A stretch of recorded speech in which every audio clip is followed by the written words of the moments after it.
apapun juga yang papa kita kerjakan.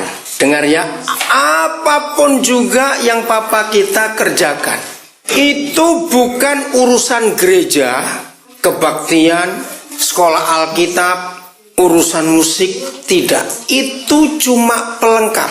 Tapi yang papa kerjakan selalu urusan rumah. Kok nggak ada yang ngamen? Rumah. Dan rumah itu bukan gedungnya. Ada house, ada home. Betul? Nah, yang papa selalu kerjakan itu home. Rumah itu. Kok sepertinya bingung semua? Dengarkan baik-baik. Saya mulai dengan ayat ini. Mazmur 84 ayat yang keempat. Langsung yang PowerPoint bahasa Belandanya aja ya. Saya lihat bahasa Indonesianya. Oh, kalau bahasa Belanda berarti ayat 3. Ya, bahasa Indonesia begini, sudah? Anda Elia? Belum? Bahkan burung pipit telah mendapat sebuah rumah, dan burung layang-layang sebuah sarang. Tempat apa? Menaruh anak-anaknya ya pada mesbah-mesbahmu, ya Yahweh semesta alam. Saudara perhatikan, walaupun ditulis burung layang-layang, burung pipit, ya selalu apa satunya lagi mas? Burung apa satu lagi mas? Mus, iya. Ini bicara tentang rumah. A home itu tidak ditentukan oleh berapa besarnya, bahannya apa saja, tidak. A home itu suasananya. Ya, bahasa Belanda aja, ada house dan ada thuis. Ada house dan ada home. Percaya tidak, tidak semua house itu home. Pikirkan. Saya tanya lagi. Percaya tidak, tidak semua house itu home. Betul? A house bisa dibangun dengan duit. Saudara punya duit berapa, panggil arsitek, gambar, lalu pakai material apa? Bisa. Tapi a home tidak bisa dibangun dengan duit. Setuju saya ngomong ini? A home itu hanya bisa dibangun oleh papa mama yang harmonis. Catat ini baik-baik. Saya ulangi lagi. A home hanya bisa dibangun oleh papa mama yang harmonis. Di Jakarta, kalau saudara pulang, ngeri harga rumah kalah Eropa. Di Kelapa Gading itu sudah nggak ada rumah yang di bawah 4 miliar. Itu nggak ada. 4 miliar itu berapa euro ya? Berapa juta hitung sendiri pokoknya. Sudah ada yang sampai 50 miliar, ngeri sekali. Tapi pemiliknya jarang di rumah, lebih senang di hotel. Yang menikmati rumah-rumah itu pembantunya. Kenapa mereka tidak bisa menikmati rumah yang mewah? Karena ada neraka di sini. Banyak suami kalau mau pulang telepon dulu. Tanya pembantunya, ibu sudah tidur atau belum? Aneh bukan? Masa suami mau pulang tanya istri sudah tidur atau? Kira-kira kenapa suami itu? Sebelum harimau itu yang galak itu tidur, aku jangan pulang dulu. Secara rendah hati, jawab dalam hati, bukan lewat mulut. Rumah yang saudara tinggali sekarang itu just a house atau sudah a home? Ngerti gak pertanyaan ini, saudara? Kita masih suasana muderdah, Mother's Day, oke? Kita masih suasana ini. Mari kita mempelajari ini. Betapa hebatnya pengaruh mama kepada anak-anak, saudara. Sangat hebat. Saya mau baca dulu satu ayat. 2 Timotius 1 ayat 5. Timotius itu hamba Tuhan yang termuda di dalam perjanjian baru. Timotius masih muda. Lalu kenapa Timotius bisa jadi hamba Tuhan? Ya, tidak ditulis Timotius sekolah teologi di mana, enggak. Tapi mengapa dia bisa jadi hamba Tuhan? Karena ini. Baca bahasa Belandanya. Karena pengaruh siapa? Omanya.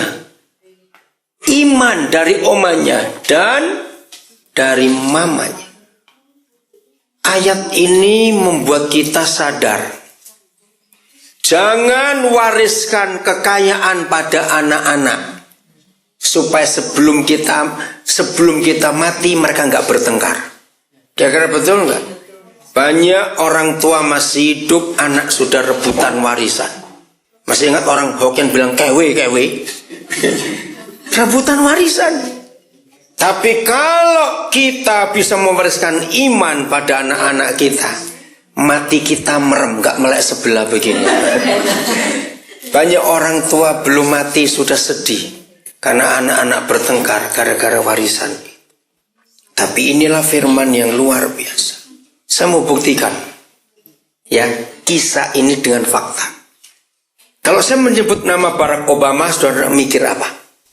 Ayo, Barack Obama, Presiden Amerika. Dengar, waktu dia bertumbuh di Amerika ya tahun 60-an, dengar, Amerika politiknya masih apartheid enggak? Betul? Masih kejam sekali. Pada orang kulit hitam mereka jahat. Makin itu ngeri, saudara. Pelaku perbudakan ya yang menjadi membeli budak itu ternyata 100% itu gereja, saudara. Orang Kristen yang melakukan itu. Ngeri sekali. Maka itu banyak orang kulit hitam di Amerika yang jadi dari Kristen menjadi Islam. Betul tidak?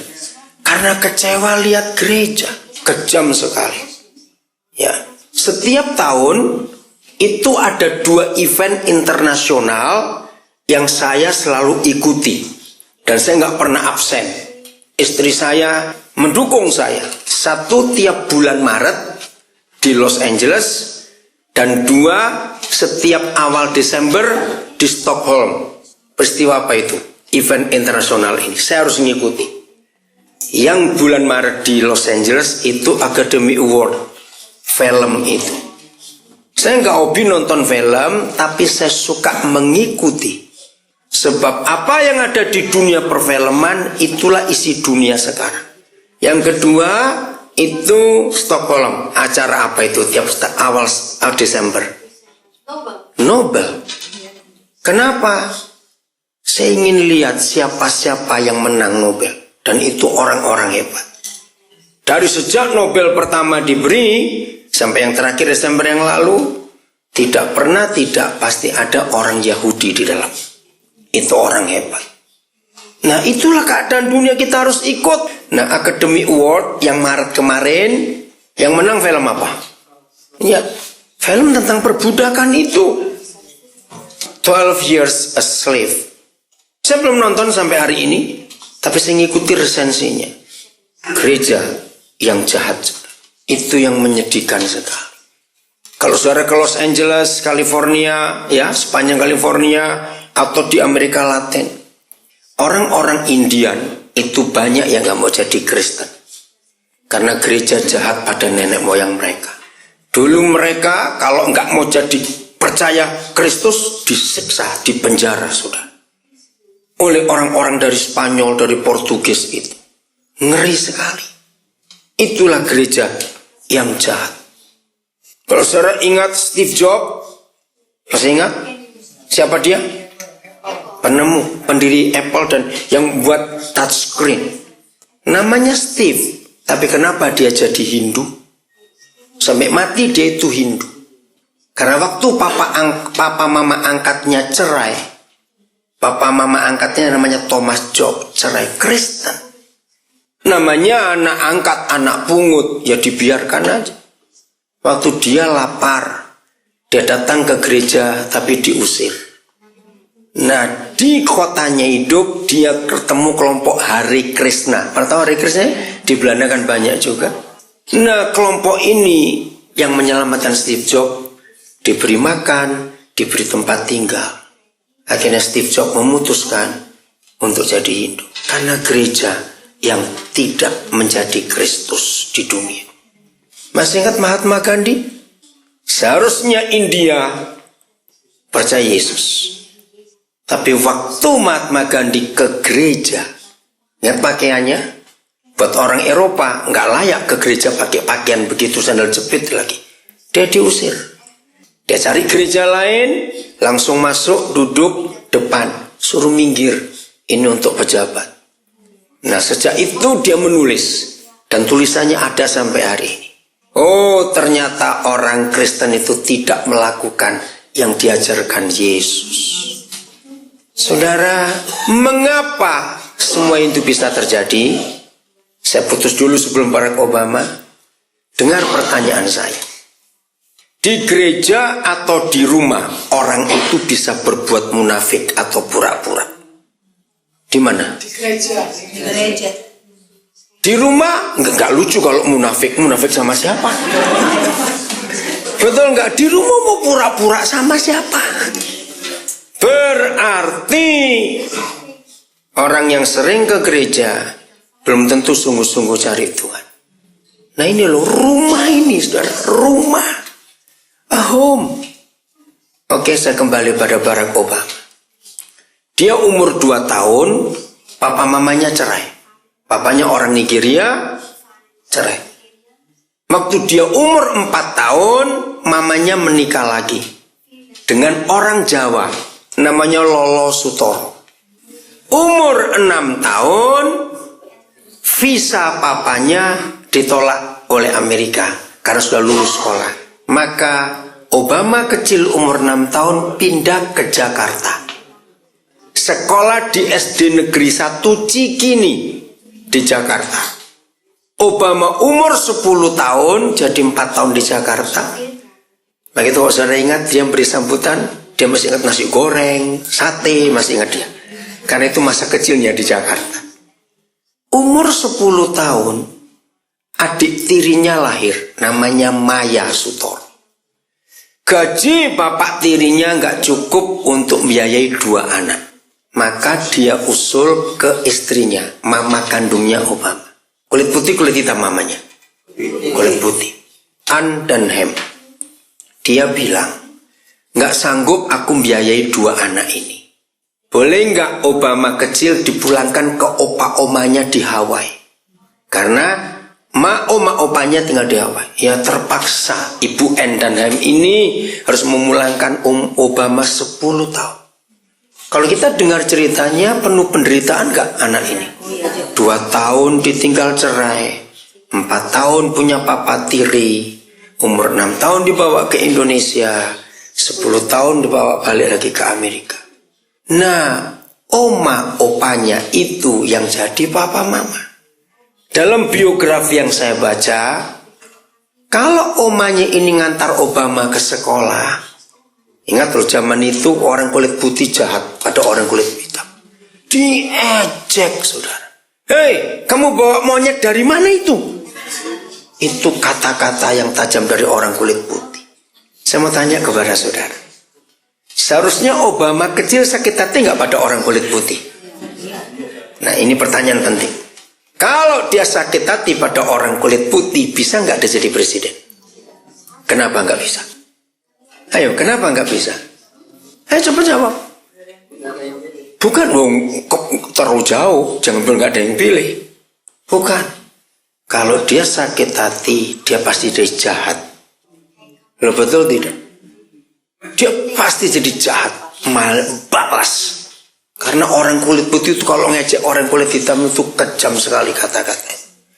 Nah, kalau Obama sakit hati, jadi dia punya track record bagus atau jelek? Jelek. Mana bisa jadi presiden?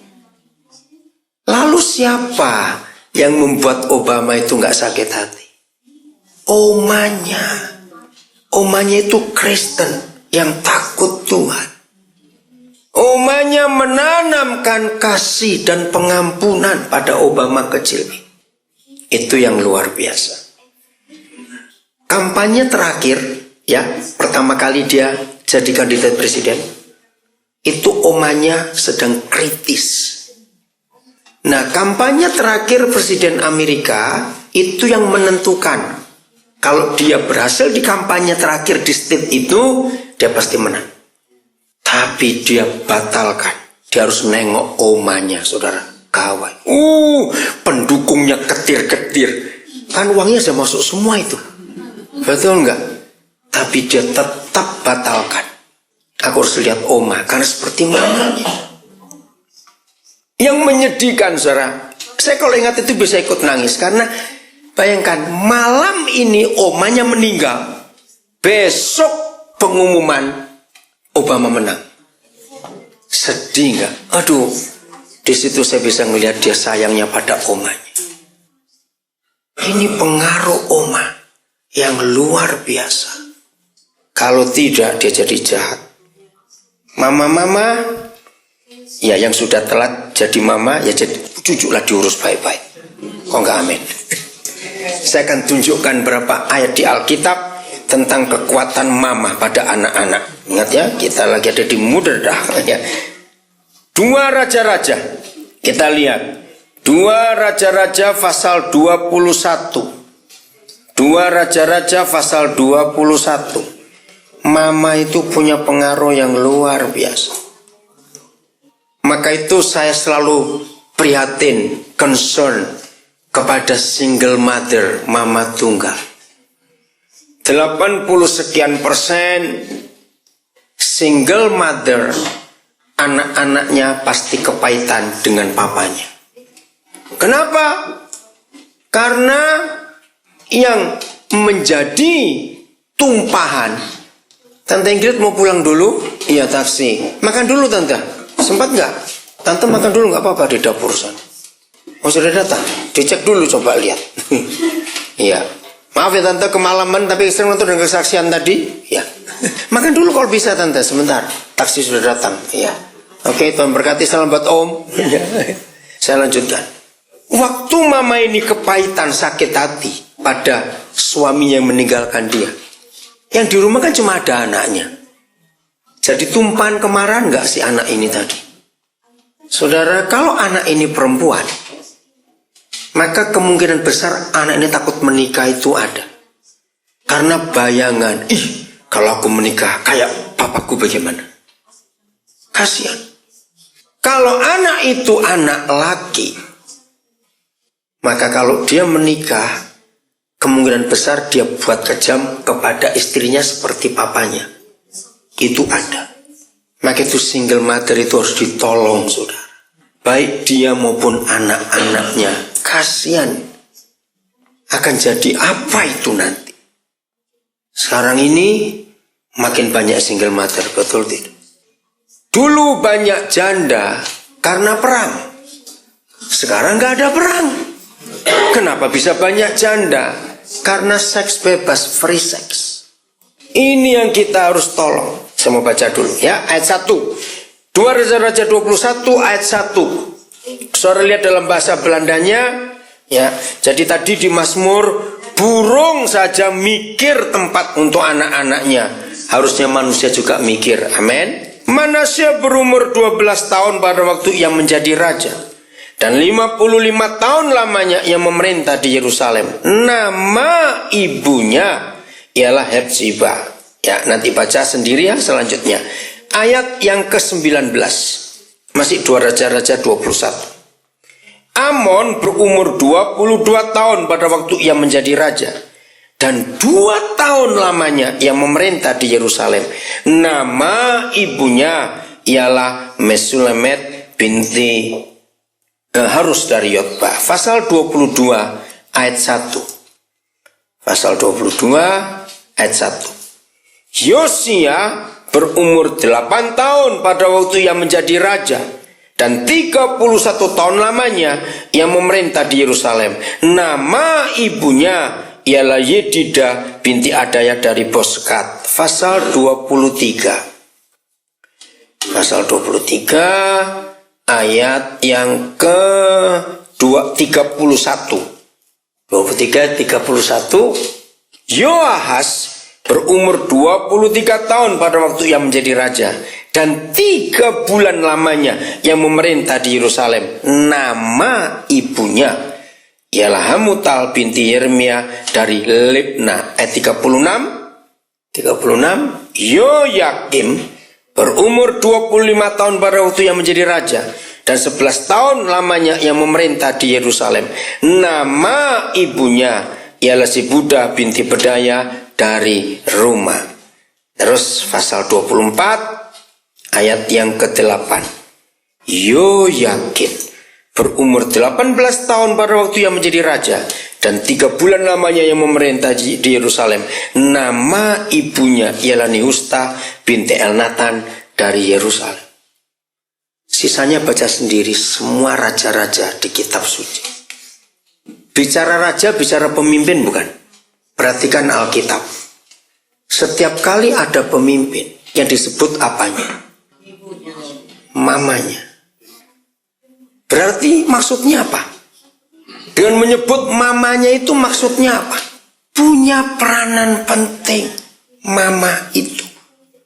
Nah, ini ada yang pendek memerintah, ada yang lama, ada yang jahat, ada yang baik. Ternyata semua pengaruh mama. Sampai kira-kira umur 10 tahun ke atas, baru papa yang mulai terlibat involve ke anak itu.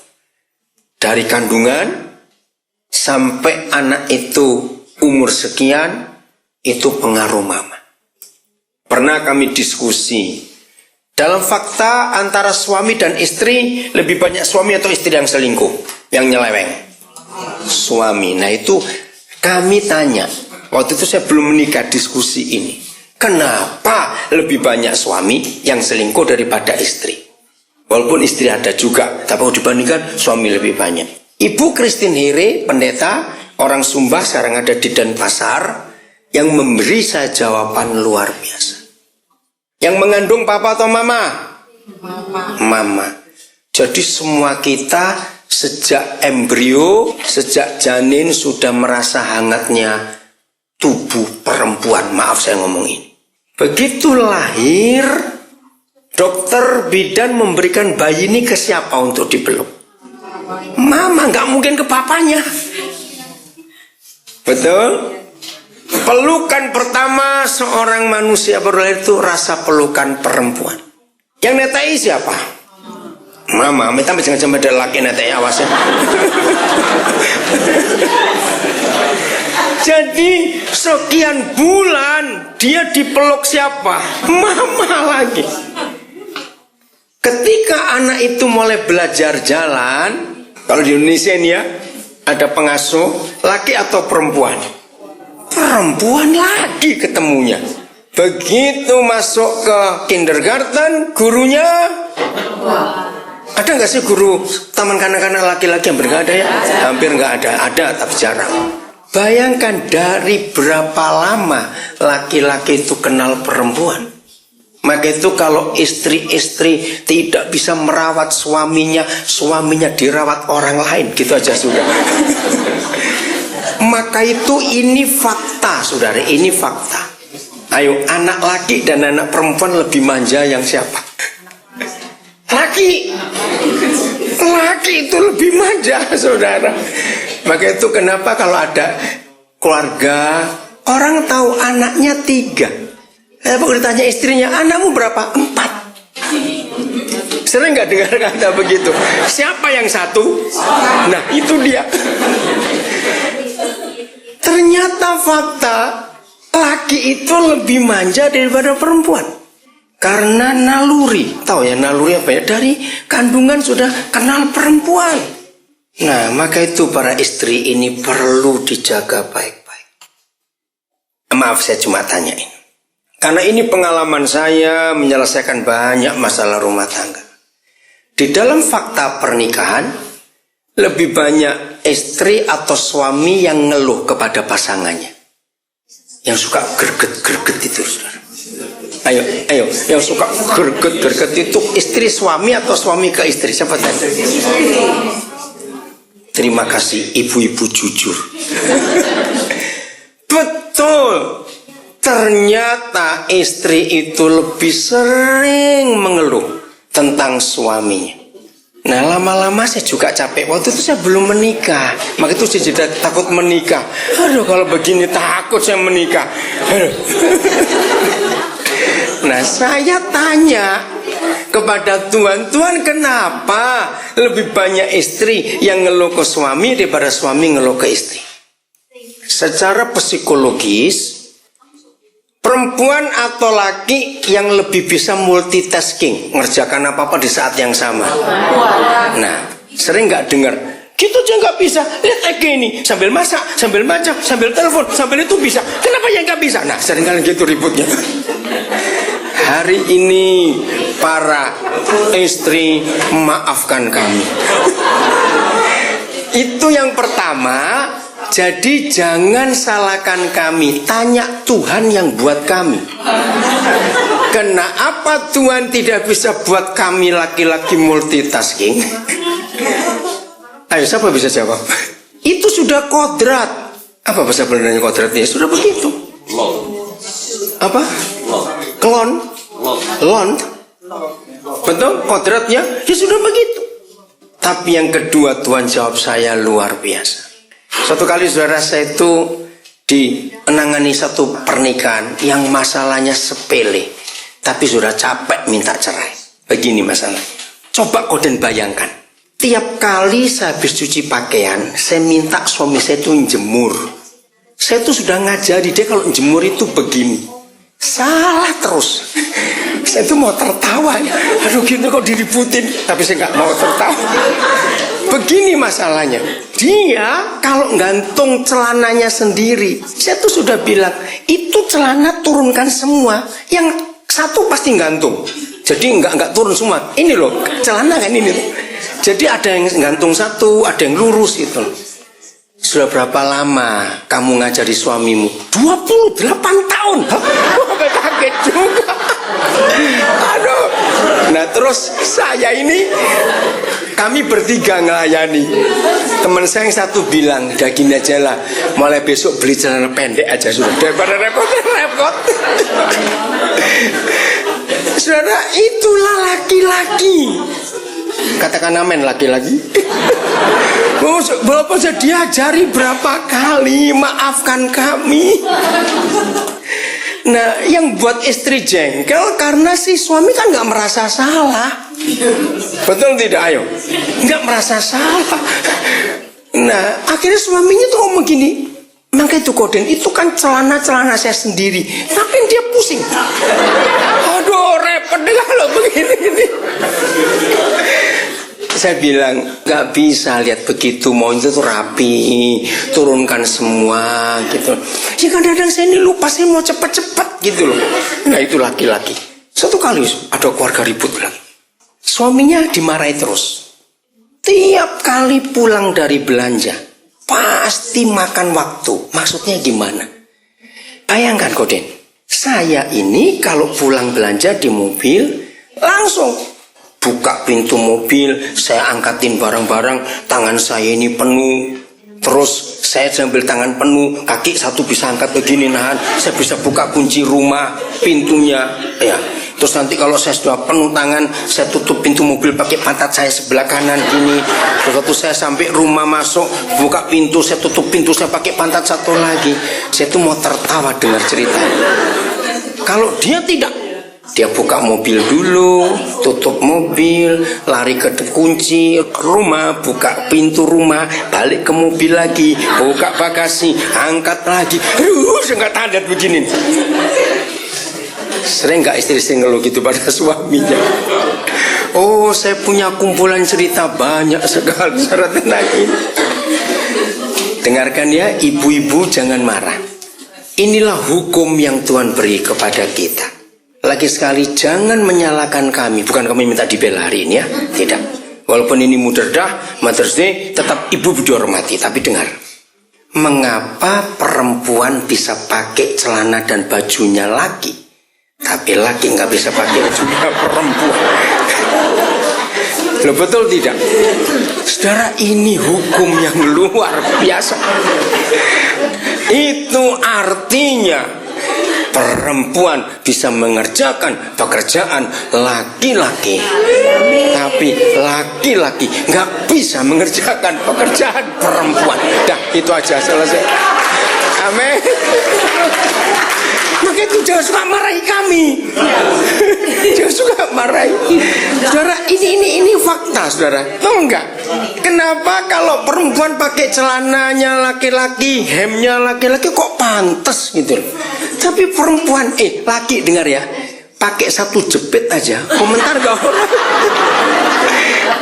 Jepit itu besar atau kecil lah, coba bayangkan. Coba kalau laki-laki rambutnya jepitan, orang ngomong gak? Jadi mulai hari ini buatlah house jadi toys, buatlah house jadi home. Jangan suka ribut. Kok nggak ada yang ngamen, pura-pura aja ini semua. Anak-anak akan melihat bagaimana hubungan kita sebagai papa mama. Betul nggak? Anak-anak itu lihat, anak-anak itu ketakutan kalau lihat kita bertengkar. Jawab ya atau tidak? Takut, saudara. Seringkali anak-anak jadi bodoh, bukan karena dia bodoh, karena nggak bisa tidur. Ayo jujur, seringkali kalau papa mama bertengkar pagi atau malam? Nah iya, karena kumpul toh. Nah waktu malam kalau kita ribut, anak-anak nggak bisa tidur. Apalagi kalau langganan ribut malam. Setiap kali mau tidur, anak itu mikir bertengkar lagi nggak ya, gegeran lagi nggak ya. Kasihan mereka. Kalau mereka nggak bisa tidur malam, bagaimana kita minta mereka sekolah yang benar? Di sekolah pasti ngantuk, pasti nggak bisa mikir, karena mereka bayangkan papa mamanya itu tadi. Maka itu hari ini, ambillah keputusan untuk kita buat home, amin. Suasana rumah itu yang anak-anak rindukan, dan itulah surga yang ada di dunia, amin. Bagaimanapun juga yang namanya laki dan perempuan, catat ya, bagaimanapun juga nggak mungkin bisa dipersatukan. Sebab yang satu jalan pakai otaknya, satu jalan pakai perasaannya. Betul tidak? Siapa yang pakai otak, siapa pakai perasaan? Ayo, siapa yang pakai otak? Suami. Yang pakai perasaan? Nah, buat suami misalnya, anak 3, beras tinggal 2 kilo misalnya. Ini Indonesia ya, di sini roti bilang itu aja. Bagi laki itu nggak masalah, besok bisa beli kok. Tapi bagi perempuan ini masalah. Betul tidak, saudara? Karena satu pakai logika, kan bisa beli besok. Yang satu pakai perasaan. Coba lihat antara kepala dengan dada. Ini kan pikiran, dada ini perasaan. Jaraknya berapa senti sih? Halo, jaraknya berapa senti ini? Jangan bilang ada 3 meter. Jerapah itu nanti. Jaraknya ini pendek. Betul? Maka itu kalau laki-laki ngomong pasti menurut pendapat saya. Nah itu pasti laki. Kalau perempuan menurut perasaan saya. Betul? Nah itu kalau ada cowok pakai perasaan, kamu tuh kayak cewek saja. Nah itu dia. Nggak bisa, ini nggak bisa ketemu. Maka itu maaf saya berkata, dunia menawarkan perkawinan homo karena pasti cocok, logika dengan logika, perasaan dengan perasaan. Nah, tapi ini setan yang buat. Ngeri, saudara. Nah, kitab Efesus yang nggak usah baca, nanti catat pasal 5 ya, Efesus 5 22 sampai 33. Efesus 5 22 sampai 33. Papa menyediakan jembatan antara pikiran dengan hati kita. Jembatannya namanya pengampunan. Enggak ada yang ngamen. Jembatan pikiran dan perasaan itu namanya pengampunan. Ngerti maksudnya? Ketika istri jengkel pada suaminya, maka harus racun gitu. Bukan. Harus apa? Mengampuni. Ketika suami jengkel dengan istrinya karena nggak pernah sama, harus mengampuni. Kalau mengampuni, maka selesai. Home ada di dunia, surga ada di dunia. Pulang dari sini, jadikan rumah kita itu surga di dunia. Saling menerima satu dengan yang lain. Amin. Kasih dan pengampunan. Sebab masing-masing kita pasti punya kekurangan dan kelemahan yang beda-beda. Tuhan memberkati kita semuanya. Amin. Puji Tuhan.